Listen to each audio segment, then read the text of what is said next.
Так, всем здравствуйте. Закат уже произошел.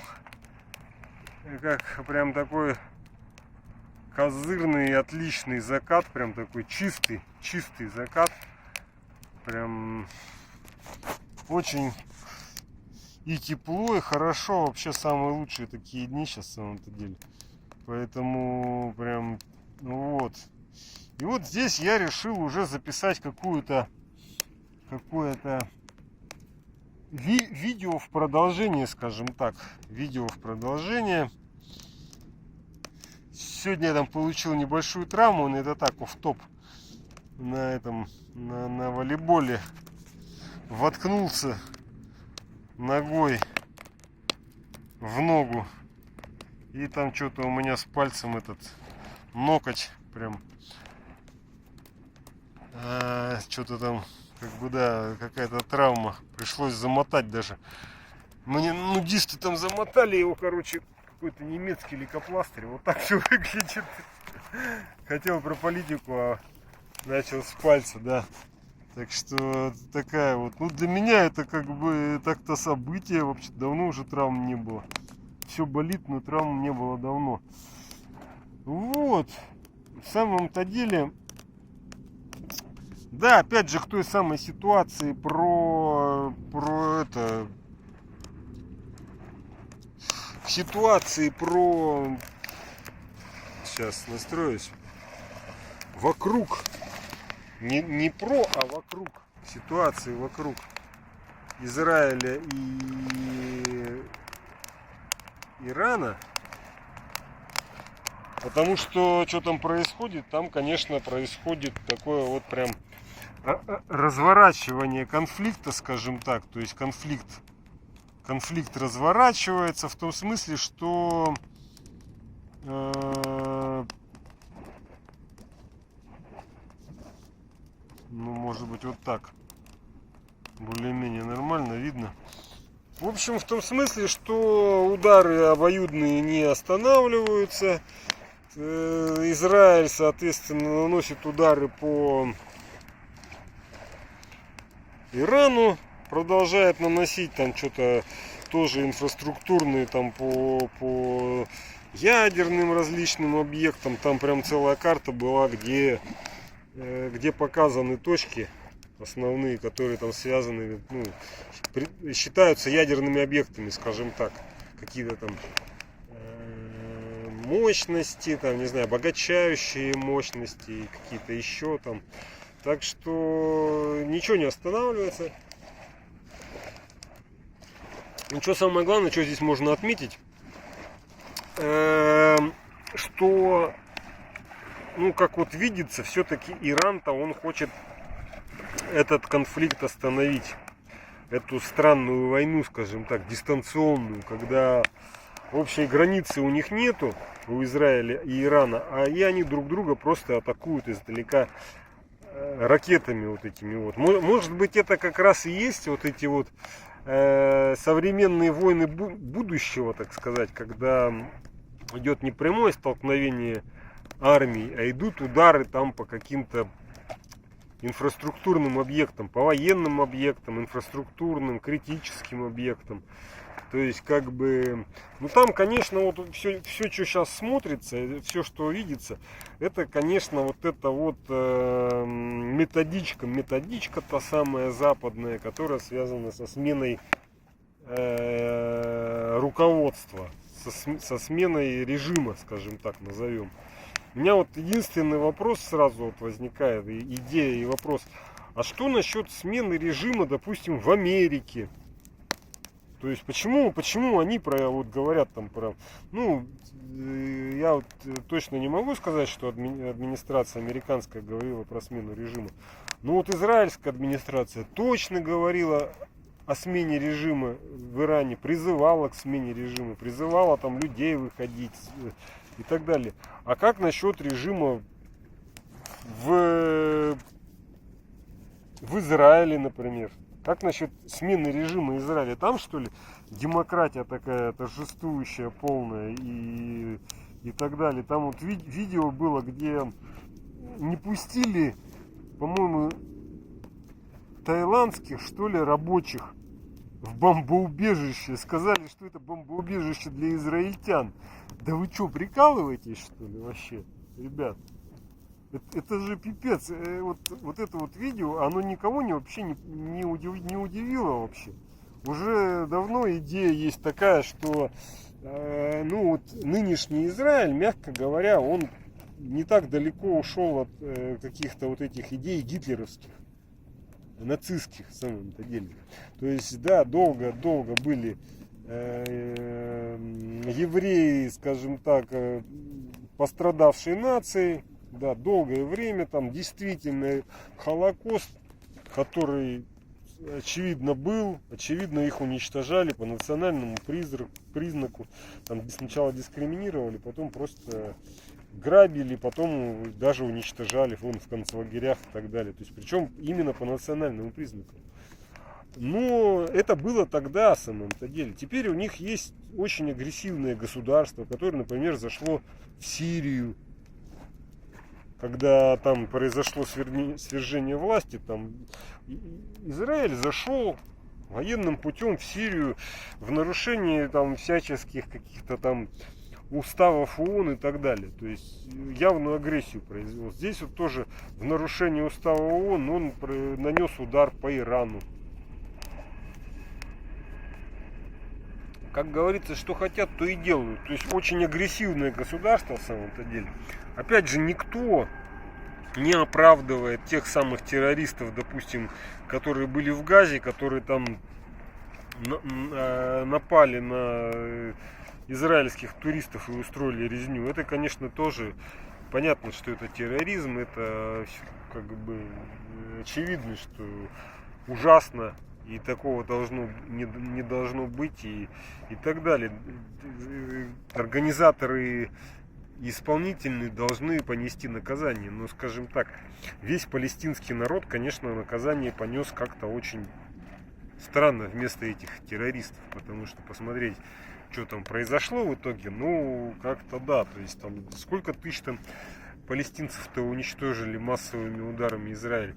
И здесь вдруг Израиль наносит удары. Ну, я вчера выпускал видюху, где объяснял, что, скорее всего, координация шла с, так скажем так, с патронами, с тем самым глубинным государством, через, соответственно, головы команды Трампа, скорее всего, я считаю.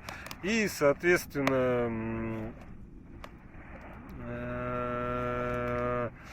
Нетаньяху ведет свою политику жесткую. Причем он еще со времен этих уничтожения населения в Газе, которое было, по-моему, в том, что ли, году. Вот последний, скажем так. То есть это было, соответственно, уже очень показательно. И здесь снова новая атака. Причем такая атака, которая... Так, сейчас. 5 секунд.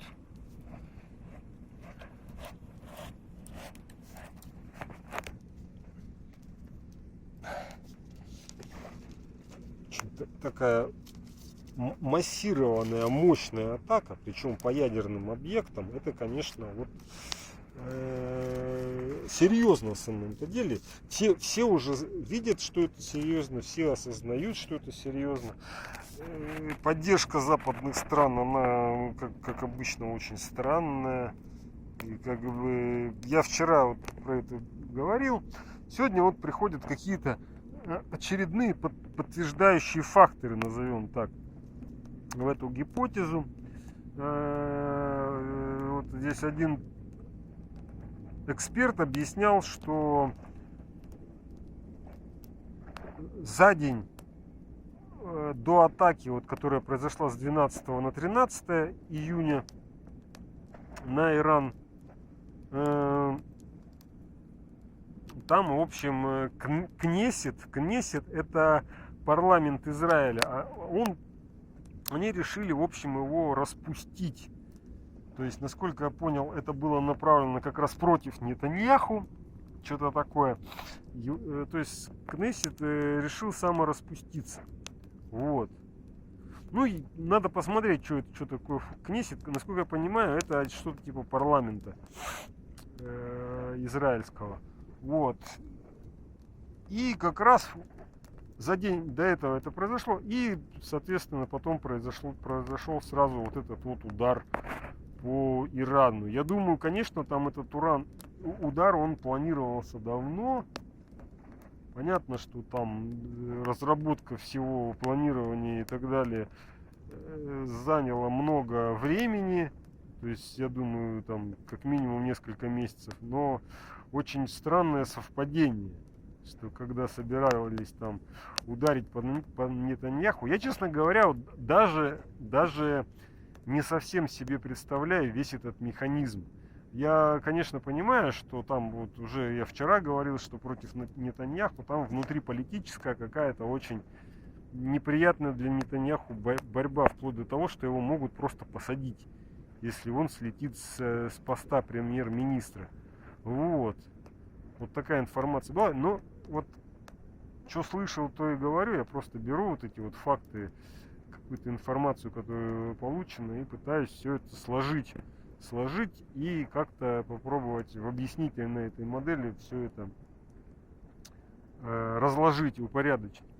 Вот. Ну и, соответственно, да, вот здесь вот эксперт объяснял, что как раз вот такое совпадение произошло, что Кнессет собрался самораспуститься. Насколько я понял, сами представители Кнессета это решили. То есть это как-то связано с легитимностью Нетаньяха, по-моему. Ну, то есть это какой-то был такой шаг против Нетаньяху. Видимо, он не распустился после вот этих ударов. Вот, раз эксперт про это рассказывает.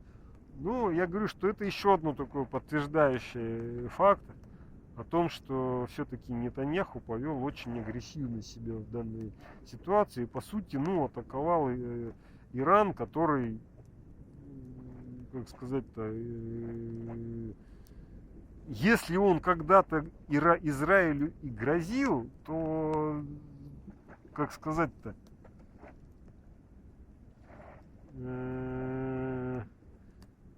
то есть много кому грозил. В России вообще уже 100 раз грозили. Там и европейцы, и американцы там. Ну, не знаю, вот насчет Байдена, как бы, так вот, если посмотреть, повспоминать, то вот, чтобы прям официальная угроза со стороны США была, наверное, нет. Но вот полетела птичка с рыбой, кстати. Вон она рыбу несет. Вот, но вот европейцы не чураются, легко погрозить, особенно вот эти вот младоевропейцы или там нацистский пояс вот этот вот европейский вокруг России, там Прибалты, например, там Польша, сколько они России грозили, и что теперь, мы должны их уничтожать, что ли, или что? Поэтому здесь все понятно. Да, ну и, конечно, Трамп. Насколько я понял, еще вчера я просто про это не сказал, но Америке придется ввязываться в заваруху с этим. Ой, жучок прилетел. Ко мне жучок прилетел. Вот такой. Что это он ползает? Жук. Какой-то жучок. Ушами шевелит. Надо же. Вот. Так что смотрим, что продолжается в этом всем, как что дальше будет развиваться. То есть, ситуация развивается, ситуация не останавливается.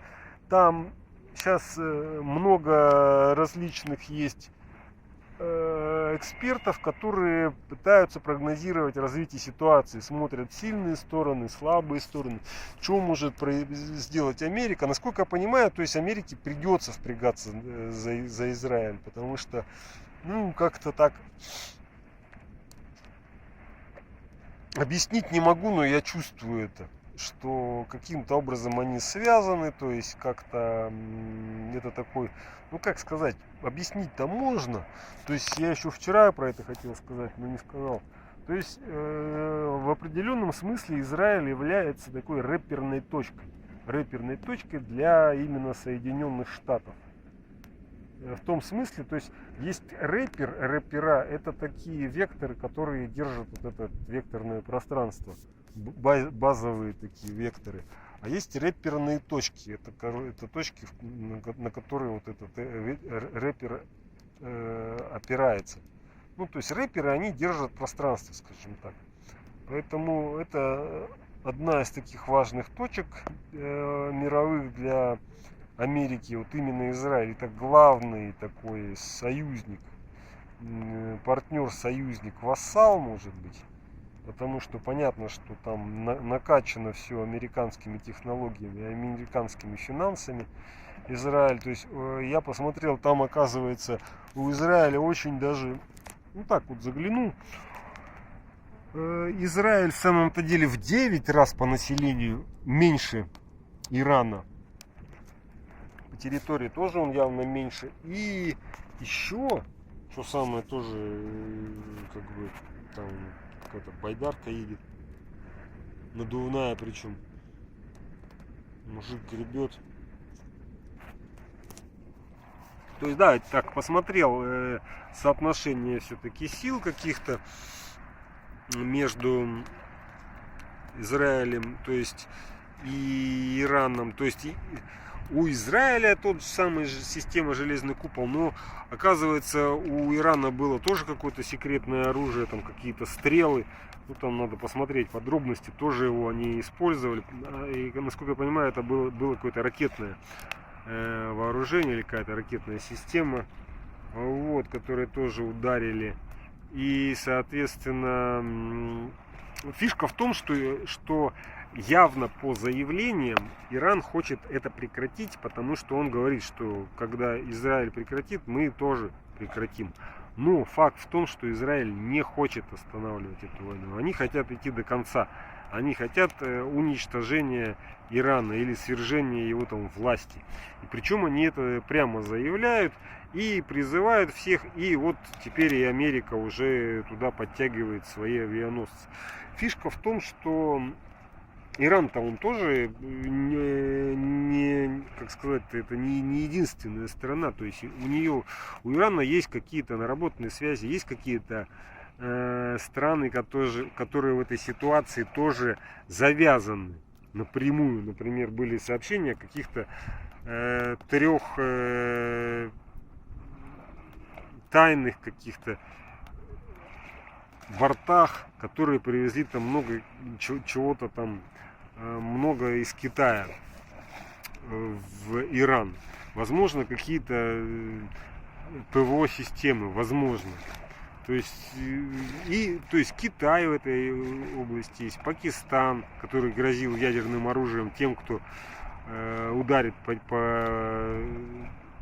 ядерным объектам, вот, кто ввяжется в эту перестрелку.